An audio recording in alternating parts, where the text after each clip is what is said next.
Hello farmers, இன்னைக்கு வீடியோவில் எதை பற்றி போகிறோம்னா மல்டிப்ளெக்ஸ் அப்படிங்கிற ஒரு அக்ரோமியல் பிராண்ட் இருந்த மல்டி பிகே அப்படிங்கிற ஒரு வாட்டர் சால்யூபிள் ஃபெர்டிலைசரை பற்றி தான் பார்க்க போகிறோம். ஃபஸ்ட்டு இந்த ஃபெர்டிலைசரில் என்ன டெக்னாலஜி அப்படின்னு பார்க்கும்போது என்பிகே ரேஷியோ 0:52:34 இருக்குது. அதாவது பாஸ்பேட் வந்து 52%, பொட்டாசியம் வந்து 34% இருக்குது. அண்ட் இதில் வந்து பாஸ்பேட் பொட்டாசியம்ங்கிற 2 ஊட்டச்சத்துக்கள் மட்டும் இருக்கிறதுனால இது வந்து மோனோ பொட்டாசியம் பாஸ்பேட் அப்படிங்கிற ஒரு ஃபெர்டிலைசர் குறிப்பிட்றாங்க. அதாவது பாப்புலராக எம்பிபி அப்படிங்கிற பேரில் அழைக்கப்படுது. நெக்ஸ்ட் இந்த ஃபெர்டிலைசர் பயன்படுத்தணும்னா பயிருக்கு என்னென்ன பெனிஃபிட்ஸ் எல்லாம் இருக்கும் அப்படிங்கிறத பற்றி பார்க்குறதுக்கு முன்னாடி ஃபஸ்ட்டு இந்த ஃபெர்டிலைசர் வந்து நம்ம பயிரோட எந்த நிலை வளர்ச்சியில் பயன்படுத்தலாம் அப்படிங்கிறத பற்றி பார்த்தலாம்.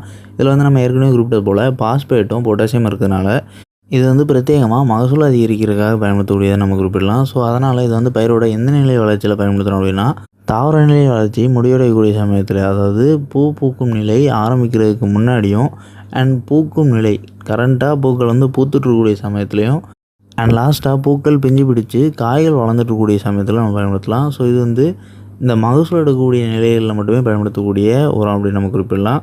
அதாவது பூஞ்சுற்று ஆரம்பிக்கிறதுக்கு முன்னாடி அப்படின்னா தாவர நிலை வளர்ச்சியில் மொட்டுகள் எல்லாம் எடுத்து பூக்கள் பூக்கிறதுக்கு ஒரு 5லேருந்து 1 வார காலம் ஆகும். அப்படின்னா அந்த ஸ்டேஜில் நீங்கள் ஃபஸ்ட்டு ஸ்ப்ரே பண்ணணும். அண்ட் அதிலேருந்து சரியாக ஒரு 10லேருந்து 15 நாட்களுக்கு பிறகு பூக்கும் நிலையில் நீங்கள் ஸ்ப்ரே பண்ணணும். அண்ட் அதுலேருந்து நீங்கள் வந்து 10லேருந்து 15 நாட்களுக்கு ஒரு முறை தொடர்ச்சியாக பயன்படுத்தலாம். இது வந்து மகசூல் எடுத்து அடுத்த தாவர நிலை வளர்ச்சி ஆரம்பிக்கிற வரை நீங்கள் வந்து தொடர்ச்சியாக பயன்படுத்தலாம். ஸோ அது வந்து எந்த ஒரு பயிருக்கு பயன்படுத்தலாம் சரி. ஸோ நெக்ஸ்ட் இதோட பெனிஃபிட்ஸை பற்றி பார்த்தலாம். நம்ம ஏற்கனவே குறிப்பிட்ட போல் இது வந்து மகசூல் அதிகரிக்கிறதுக்கான உரம் அப்படிங்கிறதுனால இதை பயன்படுத்த மூலமா பயிர்லேருந்து வரக்கூடிய பூக்களாக இருக்கட்டும், அப்படி இல்லைனா காய்களாக இருக்கட்டும், அதோட சைஸ் வந்து ரொம்பவே பெருசாக இருக்கும். ஸோ இப்போது சைஸ்ன்னு பார்க்கும்போது ஃப்ளவர் கிராப்ஸாக இருந்துச்சுன்னா பூக்கள் வந்து பெரிதாக கொண்டு வரதுக்கும், பூக்களோட காம்பை வந்து நீளமாக கொண்டு வரதுக்கும் அண்ட் பூக்களோட இதழ்கள் வந்து ரொம்பவே அகலமாக வரதுக்கும் ரொம்பவே சப்போர்ட் பண்ணுது.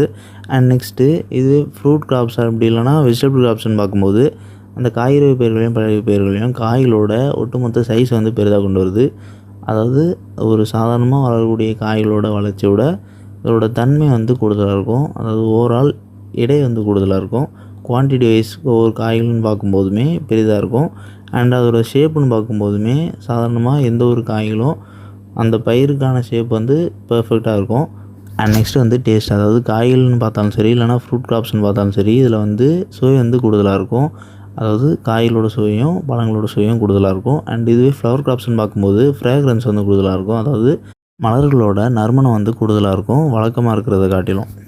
அண்ட் நம்ம குறிப்பிட்டிருக்கிறது இல்லாமல் மகசூல் அதிகரிக்கிறதுக்கு இது வந்து எந்த மாதிரி விளைவிக்குது அப்படின்னு பார்க்கும்போது, இப்போ எந்த ஒரு பயிர்லையுமே பூக்கும் நிலையை நம்ம பயன்படுத்தும் போது ஒரே சீரான பிஞ்சு பிடிக்கும் நிலையை வந்து கூட்டுறதுக்கு வழிவகுக்கும். அதாவது ஃப்ரூட் செட்டிங் ஸ்டேஜை வந்து யூனிஃபார்மாக ஃப்ரூட் செட் ஆக வைக்கும்.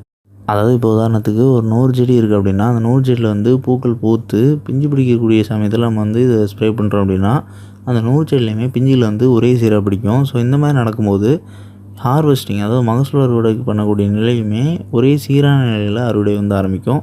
அதாவது பொதுவாக வந்து ஒரு 100 செடி இருக்கக்கூடிய இடத்துல அது எந்த ஒரு பயிராக இருந்தாலும் சரி நம்ம குறிப்பிட்றது என்ன அப்படின்னா யூனிஃபார்மாக வரணும். அதாவது ஒரு சீரான மகசூல் எடுக்கிறதுக்கு எல்லா பயிருமே ஒரே சீரான வளர்ச்சியில் இருந்தால் மட்டும்தான் வரும்.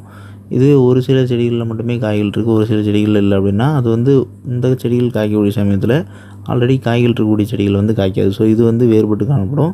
ஸோ அது வந்து இந்த ஃபெர்டிலைசரை பயன்படுத்துகிறது மூலிமா ஆரோக்கியமான செடியாக இருக்கும் பட்சத்தில் நம்ம குறிப்பிட்டிருக்கக்கூடிய நிலையில் பயன்படுத்தும் பட்சத்தில் ஒரே சீரான மகசூலை எல்லா பயிர்கள்லேருந்து எடுக்கிறதுக்கு வழிவகுக்கும். ஸோ ஓவராலாக பார்க்கும்போது நம்ம பூக்கும் நிலைக்கு முந்தின பருவத்தில் இந்த உரத்தை பயன்படுத்தும் போது எல்லா பயிர்களையுமே ஒரே சீரான பூக்கும் நிலையை கொண்டு வரதுக்கும் அண்ட் அதே நேரத்தில் பூக்கும் நிலையில் பூக்கக்கூடிய பூக்களை வந்து பெருமளவு உதிர்வு ஏற்படாமல் பிஞ்சு பிடிக்க வைக்கிறதுக்கும் முடியும். அண்ட் இதுவே நீங்கள் வந்து பூக்கும் நிலையில் பயன்படுத்துகிறீங்க அப்படின்னா அது வந்து பிரத்யேகமாக பூக்கள் உதிர்வு ஏற்படுறது குறைச்சி பிஞ்சு பிடிக்கும் விகிதத்தை கூட்டுறதுக்கு வழிவகுக்கும். அண்ட் இதுவே பூக்கள் எல்லாமே ஓய்ந்த பிறகு, அதாவது பூக்கள் பூத்து பூச்சுற்று முடிந்து ஃப்ரூட் செட்டிங் ஸ்டேஜ் முடிஞ்சு ஃப்ரூட் டெவலப்மெண்ட் ஸ்டேஜ் காய்கள் வளரக்கூடிய நிலையில் நீங்கள் பயன்படுத்தும் போது அந்த காய்கள் வளர்கிறதுக்கான ஊட்டச்சத்து கிடைக்கும். ஸோ அதனால் அந்த காய்களோட ஷேப்பு அண்ட் சைஸு சுவை இது எல்லாமே ஒரே சீராக அதிகரிக்கும். அண்ட் நெக்ஸ்ட்டு கடைசியாக எந்த ஒரு பயிராக இருந்தாலும் அந்த பயிர்லேருந்து வரக்கூடிய மகசூலோட ஷெல்ஃப் லைஃப், அதாவது அந்த மகசூல் வந்து சுலபமாக அதோட தன்மையை கெடவிடாமல் நீண்ட நேரத்துக்கு அப்படி இல்லைன்னா நீண்ட நாட்களுக்கு அதோட தன்மையை மாறாமல் தக்க வச்சுக்கிறதுக்கு முடியும்.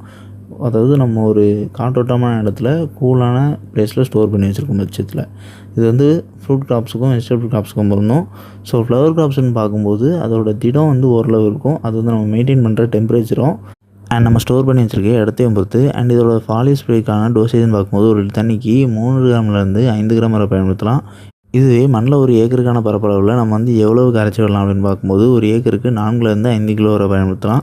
அண்ட் இந்த உரத்தை வந்து நம்ம மற்ற எந்த ஒரு பூச்சிகள் கூடயோ இல்லைனா பூஞ்சான குழிகள் கூடயோ இல்லைனா நுண்ணூட்ட சத்து மருந்துகளையோ சேர்த்து பயன்படுத்தலாம். இதனால் பயிர்களுக்கு எந்த ஒரு பாதிப்பும் ஏற்படாது.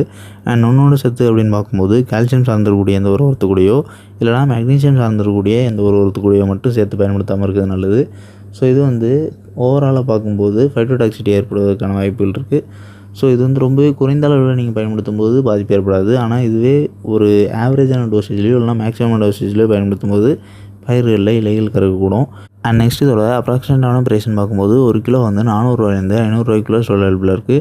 ஸோ இது வந்து ஆன்லைன் ஸ்டோருக்கும் ஆஃப்லைன் ஸ்டோருக்கும் வேறுபடுவதற்கான வாய்ப்புகள் இருக்குது. ஸோ உங்களுக்கு தேவைப்படும் பட்சத்தில் நீங்கள் வந்து எங்கே சுலபமாக வாங்குறதுக்கான சான்சஸ் இருக்கோ வாங்கி பயன்படுத்துங்க. அண்ட் இந்த வீடியோவில் டவுட் இருந்துச்சுன்னா கமெண்ட் பண்ணுங்கள். அண்ட் இந்த மாதிரி வேறு எந்த ஒரு உரத்தை பற்றியோ தெரிஞ்சு வச்சிங்கன்னா அந்த உரத்தோட பேரையோ இல்லைனா டெக்னிக்கையோ கமெண்ட் பண்ணுங்கள். அண்ட் நம்மளோட சென்ட்ரி சேனலான அக்ரிகோ ஷார்ட் சேனலில் இந்த வீடியோட கொலாபரேட் பண்ணிக்கிறோம். ஸோ இந்த வீடியோ பப்ளிஷருடைய சேனல் ப்ரொஃபைல் நீங்கள் கிளிக் பண்ண அப்படின்னா அதில் 2 சேனல் ப்ரொஃபைல் கட்டும். ஸோ அக்ரிகோ ஷார்ட் சேனல் மறக்காமல் சப்ஸ்கிரைப் பண்ணிங்க.